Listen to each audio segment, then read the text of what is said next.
Hello everyone, and welcome back to my channel. Thank you for always being here, sticking with us through stories full of warmth, tears, and life's emotional waves. Today, I'm bringing you a brand new episode in the love journey of Lythieuca and Hùng, a couple that honestly, once you've watched them, it's impossible not to care. As you already know, Lythieuca didn't step into Hùng life with just sad eyes and a heart full of scars. She also came with little Tony, a sweet 3-year-old boy who is experiencing developmental delays and has to attend weekly therapy sessions at the hospital. But what truly touched everyone's hearts is this. Hùng has never once seen Tony as someone else's child. He loves the boy as his own. He holds his hand to every therapy session. He patiently practices each sound, each word with him. He protects this mother and son the way a traditional man does, quiet, steady, action over words, always thinking long-term and carrying the future of the family on his shoulders. And today, their story enters a brand new chapter. A small change, but one that opens up a flood of emotions. Will Tony's therapy journey show progress? Can Lythieuca overcome the lingering worries of a single mother? And will Hùng continue to be the solid shoulder they can lean on?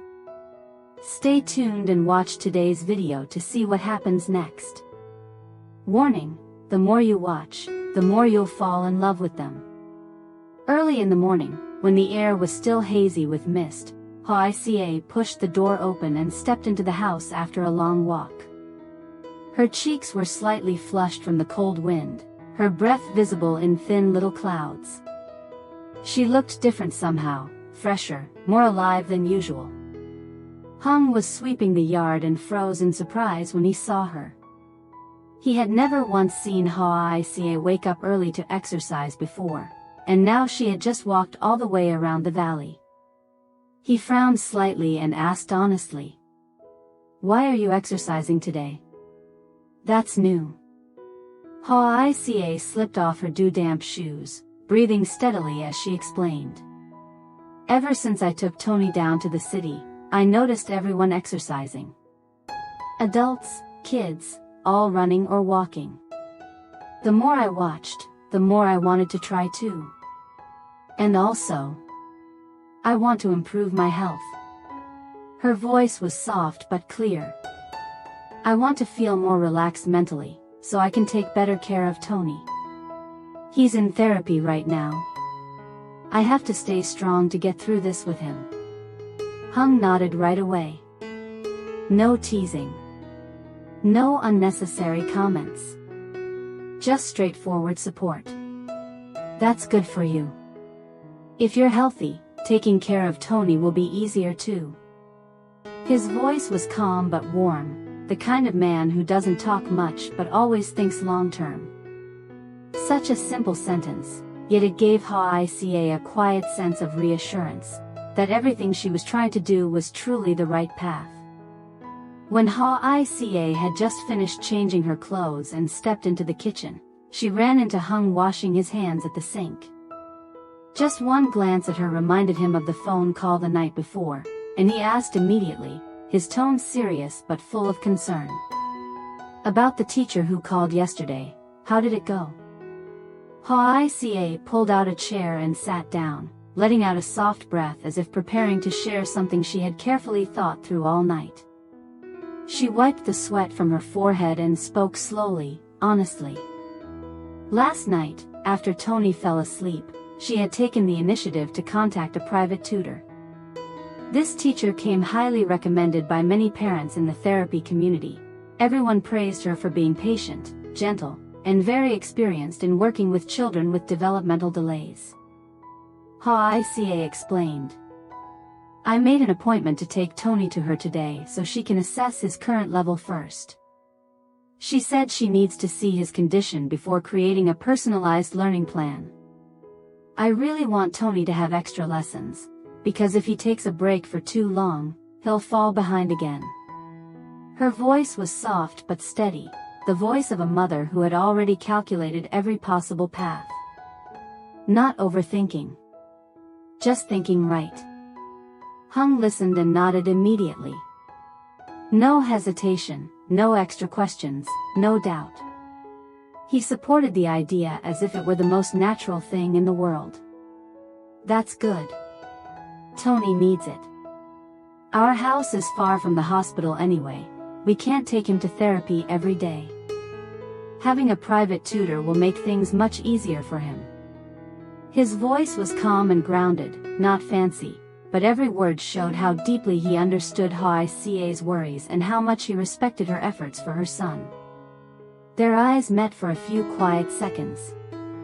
No more words were needed, yet both of them felt it clearly. Every effort right now, from the morning exercise to finding a private teacher, was for Tony. So he wouldn't be left behind. So he wouldn't be disadvantaged compared to other children. A silent moment, but one filled with shared determination from two adults walking together for the sake of one small child. Before leaving the house, Hoai paused for a moment, looking toward the chicken coop. Her mother had just had the fence removed so an excavator could level the yard, and now the chickens were scattered everywhere. The sight made her uneasy.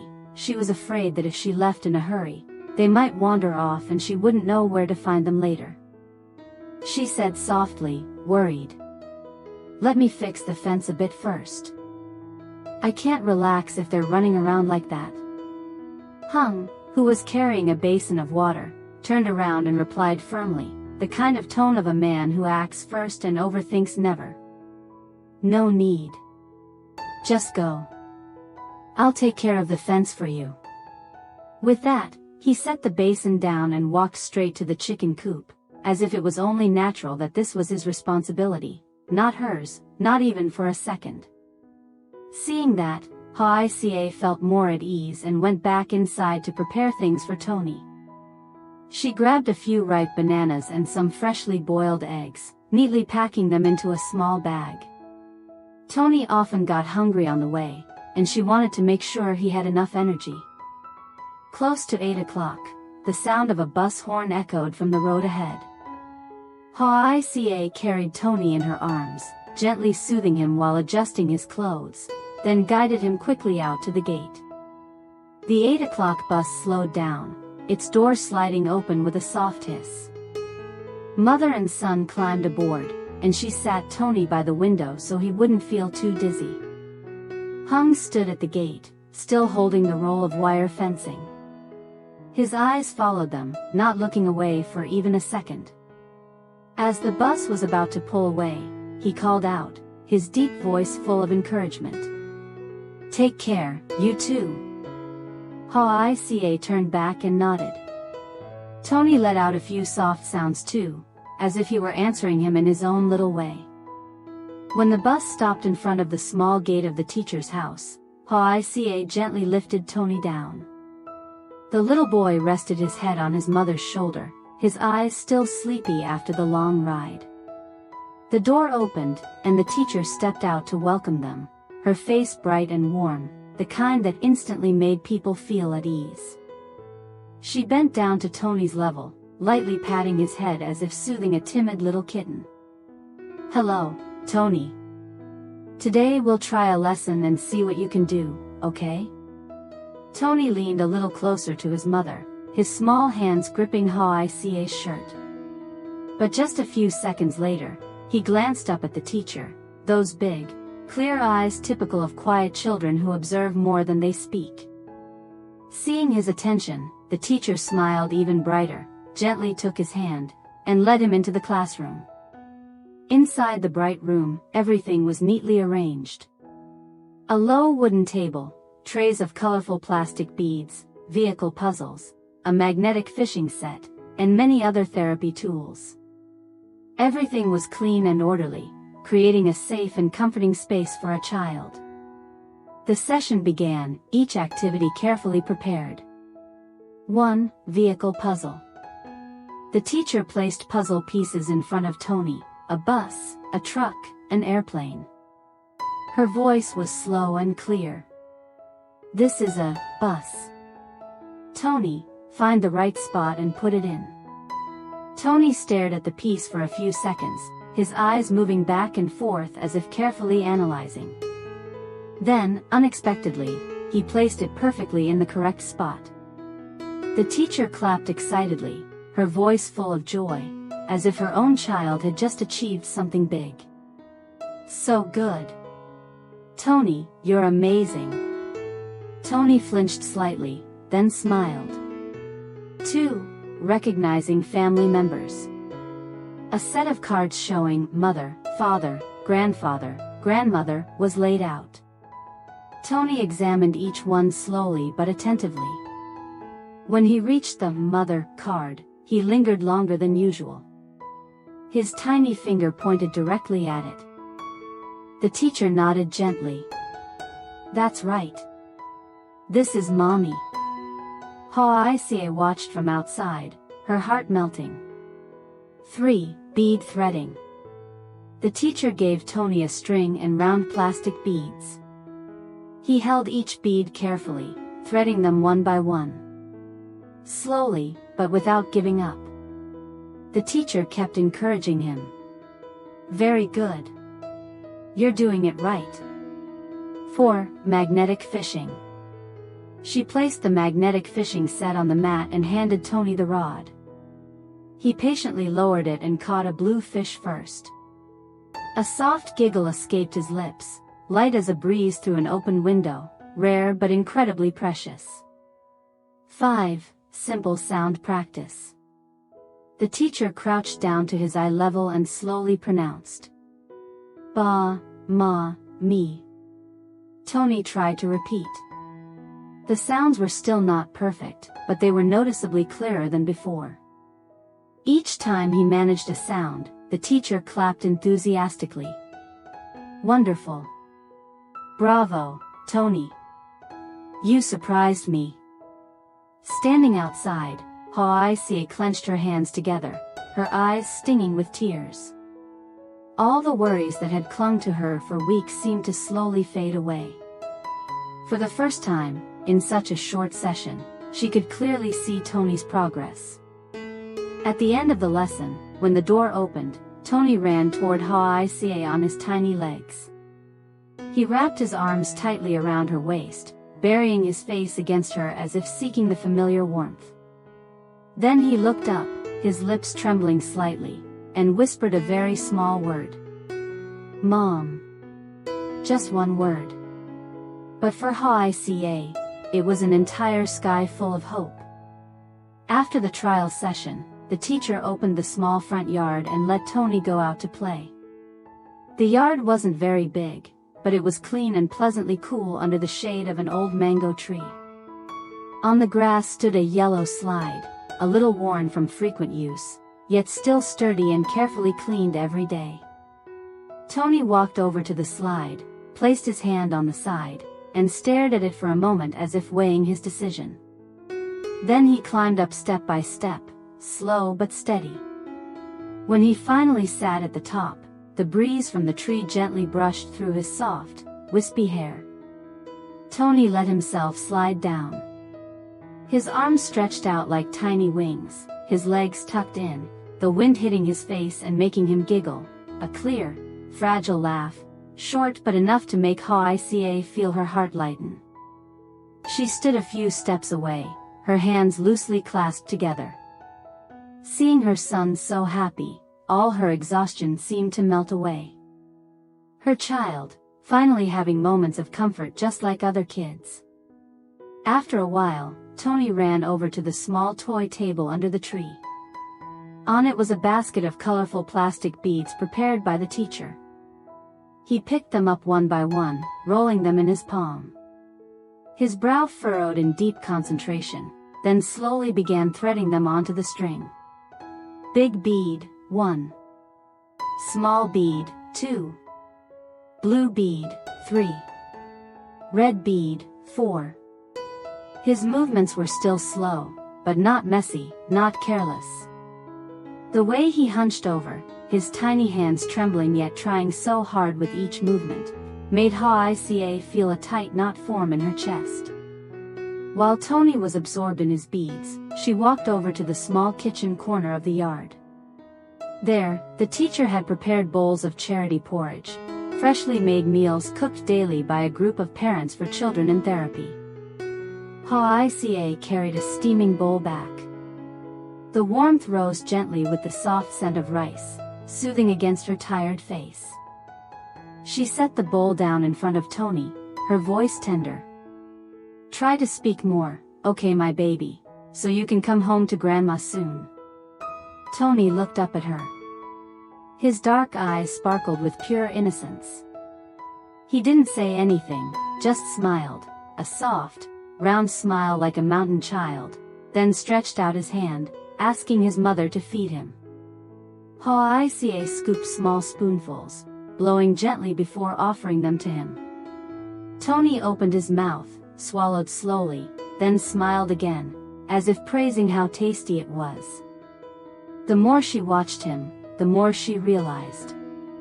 Tony might be slower than others, but his perseverance was something even adults sometimes lack.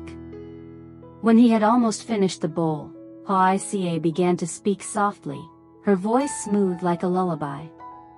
"Tonight, Daddy Tony gets a day off, he'll come up to see you. And Mommy. I'll have to go home for a day or two tomorrow or the day after. But I'll come right back, okay? Don't worry."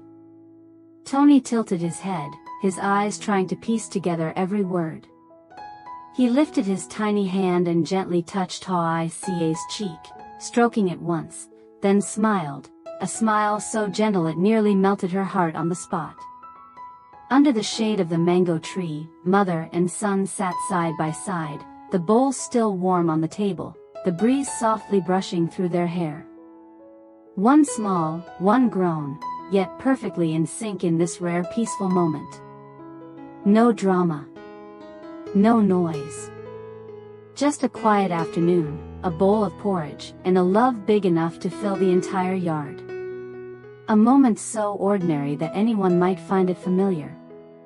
But to Hoài, it was something she wanted to hold on to forever, long enough to become a precious memory shared by both mother and son. All that day, Hoài felt as if she had been given new strength. She sat and followed every activity Tony did, every tiny movement, every reaction her child showed in each exercise. Each time Tony recognized something correctly, each time he managed to form a sound, each time he reached for an object or tried to imitate the teacher. Hoài heart beat more clearly with every moment. If on previous days she had been tense every second, afraid her son might fall behind, then today, in her eyes, there was a sense of relief. Not because Tony suddenly became excellent, but because she could finally see real progress, slow, but steady and undeniable. Back at home, Hùng was still quietly doing his part. The moment Hoài and Tony's bus disappeared from sight, he went back to the yard, tied the wire mesh neatly and began rebuilding the chicken coop fence. He drove each bamboo stake firmly into the ground, stretched each section of netting tight and straight. He worked quickly but carefully, making sure Hoài wouldn't have to worry when she returned.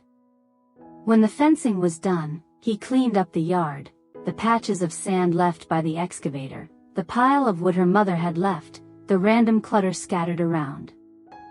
He gathered everything together, swept the ground clean so the chickens could roam without getting tangled or hurt. After that, he sat down to handle his own work. Writing notes, calculating, arranging tasks, preparing things in advance so the next few days would run smoothly, in case Hoài had to go back and forth constantly to care for Tony. No one asked him to do it.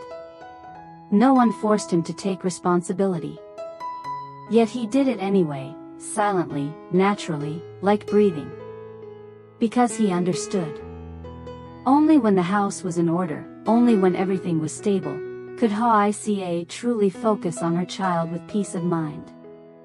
The day slowly stretched into late afternoon. The sky turned a soft orange, the breeze grew cooler. In two different places, two adults were giving their all for one small child, each in their own way, but with their hearts pointing toward Tony. Hoài was tired, but her heart felt lighter. Hùng was tired, but felt it was worth every bit of effort. Tony, too, was tired in his own childlike way, practicing, playing, learning, eating, yet on his little face was a determination that shone beautifully. It was truly an exhausting day, but a meaningful one. A day where all three of them tried their very best, quietly, without words, but with one shared purpose. For Tony to grow stronger. For Tony to do better. For Tony's future. That day came to an end just as the sun disappeared beyond the horizon. Tony fell asleep on his mother's shoulder after a long day of effort and determination. Hoài felt lighter than she had in a long time. And Hùng, though he said nothing, showed through his actions how much he had tried for this mother and son. Just an ordinary day. Yet it became a meaningful step forward for their little family. And their story is far from over. Many moments still lie ahead. How much more will Tony improve? Will Hoài overcome the worries weighing on her heart? Will Hùng continue to be the strong shoulder they can always lean on? All will be revealed in the next episode. See you in the next part. Don't forget to leave a comment and share your thoughts with us. Xin chào tất cả mọi người đã quay trở lại với kênh của mình. Bây giờ thì mình tuyết rơi ở ngay ngoài á chồng. Giờ thì mình đang làm video.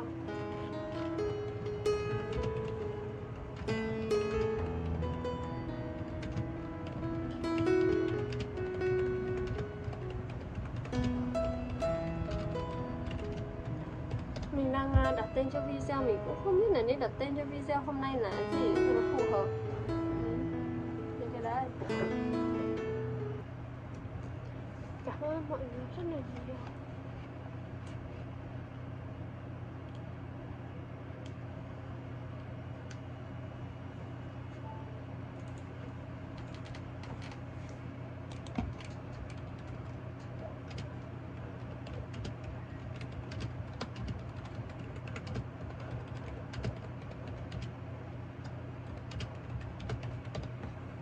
Bye bye mọi người.